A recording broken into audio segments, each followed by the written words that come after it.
শীঘ্রই প্রকাশিত হচ্ছে রুহানি ব্যথার তাসবিহ। প্রিয় বন্ধু, আপনার অন্তরে কি কখনো এমন ব্যথা অনুভূত হয়েছে যা আপনাকে একদিকে কাঁদিয়েছে, অন্যদিকে আল্লাহর নিকট নিয়ে গেছে? হাফেজ ফয়সাল হুজুরের দিক নির্দেশনা ও দারুশ শিফা কমপ্লেক্সের পবিত্র শিক্ষার আলোকে লেখা এই রুহানি ব্যথার তাসবিহ বইটি সেই অন্তরের যন্ত্রণা, মুক্তি ও আত্মার শান্তি লাভের পথ নির্দেশ করবে। বইটির বিষয়বস্তু: আংশিক তথ্য, রুহানি ব্যথা কিভাবে আমাদের আল্লাহর নিকট নিয়ে যায়, হৃদয় ও আত্মার গভীর শান্তির জন্য দোয়া ও জিকিরের পদ্ধতি, আত্মার আরোগ্য ও জীবনের নৈতিক শিক্ষা। হাফেজ ফয়সাল হুজুর বলেন, আল্লাহর পথে কান্না কখনো দুর্বলতা নয়, বরং তা হল রুহের জাগরণ, যা বান্দাকে তার রবের দিকে নিয়ে যায়। হে প্রিয় পাঠক, যদি তুমি এখন কোনো শোকে ডুবে থাকো, তবে জেনে রাখো আল্লাহ তোমাকে নিজের নিকটে ডাকছেন। এই আহ্বান অস্বীকার করো না।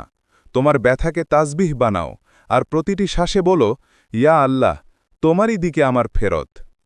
দোয়া: ইয়া আল্লাহ, আমার রুহানি ব্যথাকে তোমার জিকিরে পরিণত করো, আমার চোখের অশ্রুকে ক্ষমার দরজা বানাও, আর আমার হৃদয়কে এমন আলোক দাও যা শুধু তোমার দিকেই চায়, তোমার দিকেই ফিরে যায়।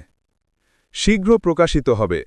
দারুশ শিফা কমপ্লেক্স আপনাকে দাওয়াত জানাচ্ছে এই বইটির মাধ্যমে আপনার অন্তরের ব্যথা আল্লাহর নূরে রূপান্তরিত হবে।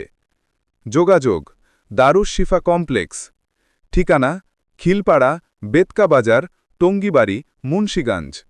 Phone, email darushshifacomplex@gmail.com। বৈশিষ্ট্য: হাফেজ ফয়সাল হুজুরের দিক নির্দেশনায় দারুশ শিফা কমপ্লেক্সের রুহানি ব্যথার তাসবিহ এই বইটি শীঘ্রই প্রকাশিত হবে। অন্তরের প্রশান্তি অনুভব করার জন্য প্রস্তুত থাকুন। রুহানি ব্যথার তাসবিহ, দারুশ শিফা কমপ্লেক্স, সুলতানুল মুদাব্বির হাফেজ ফয়সাল হুজুরের অনুপ্রেরণায়।